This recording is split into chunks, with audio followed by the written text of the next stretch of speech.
I've come up with a way of analysing priorities in a conflict. It's a fairly, I think, straightforward and simple way, fairly common sense, so it's quite likely that someone else somewhere has also come up with the same idea and maybe even given it a fancy name and published it in a book, in which case, well done them, but I didn't know about it. So here it is. This is from my mind.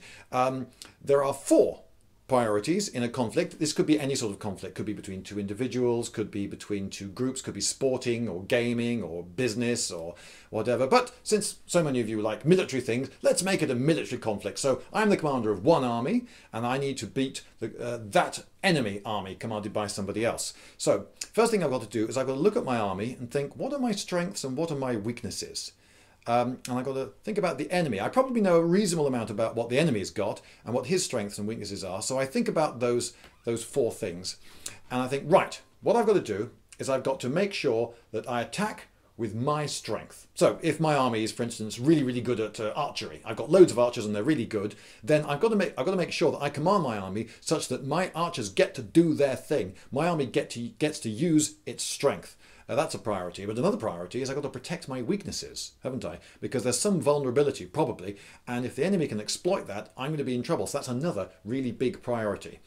A third priority is attacking the enemy's weak spot, because there's going to be something that he's vulnerable to, more than I am perhaps, and I should be exploiting that. But I've also got to make sure of my 4th priority, which is that he doesn't get to use his strength against me. So those are the 4 priorities.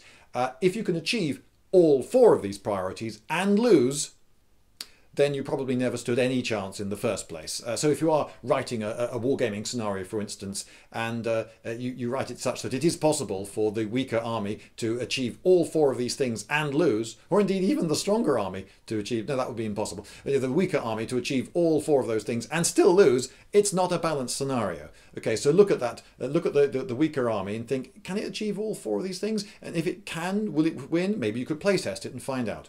So, within those 4 priorities, however, there are priorities because you're incredibly unlikely to be able to achieve all 4 of these, partly because the enemy is doing something similar. So if he's trying to protect his weakness, for instance, because he knows it's so weak, it's going to be very difficult for you to exploit that. But you may succeed in 3 of your 4 things, or even 2. And if you can pick the right 2, maybe you'll win. So what are your priorities within these 4 priorities? Well, you've got to make, I would say, an assessment of your total strength and the enemy's total strength. Overall, is your army superior? Because if it is, then the most important thing, the number 1 priority, I would say, is you use your strength against the enemy. So if I've got those brilliant archers, I've got to make sure they really shine. And if I'm the weaker party, then I've got to make sure that the enemy doesn't get to use his strength against me. So that priority flips.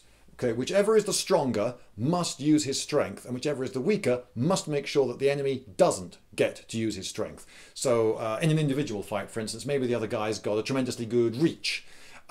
So if you're the weaker party overall and he's got a good reach, if you hang back where he can reach you and you can't reach him, you're going to lose because he's stronger than you. So you've got to make sure he doesn't get to use his superior reach. Get right in there, get right up to him and biff away, and good luck to you. It's desperate, but what the hell, that's the way, that's your top priority. Don't let him use superior reach against you.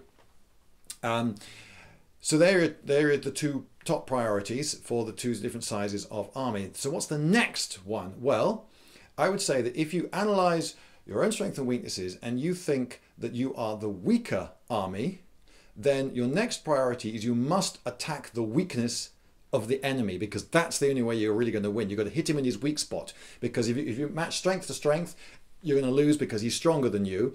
If he attacks your weak spot and he's stronger than you, you're really going to lose. So your next priority is go for his weak spot. So the weaker army, stop the enemy using his strength, top priority. Second priority, attack him in his weakness. The other 2, you can forget about those because it's incredibly unlikely you're going to achieve all 4 of these. Just work on those 2 and maybe you'll get lucky with the other 2.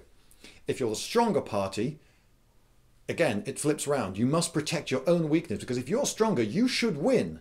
The main chance that the enemy has of winning is if he's somehow able to exploit your weakness. So make sure, second priority, you protect your weakness. You don't have to think too much about attacking him in his weak point because you're the stronger army. If you just match your strength against his strength, you'll be fine. You'll win because you're stronger. But don't let him attack you in your weak spot. So there you go. There's my way of looking at it. There are 4 priorities and I've just detailed which 2 I would say are the top 2 and the order of them. So there you go. So get to it and good luck wargaming or competing in business or in life in general. Just good luck.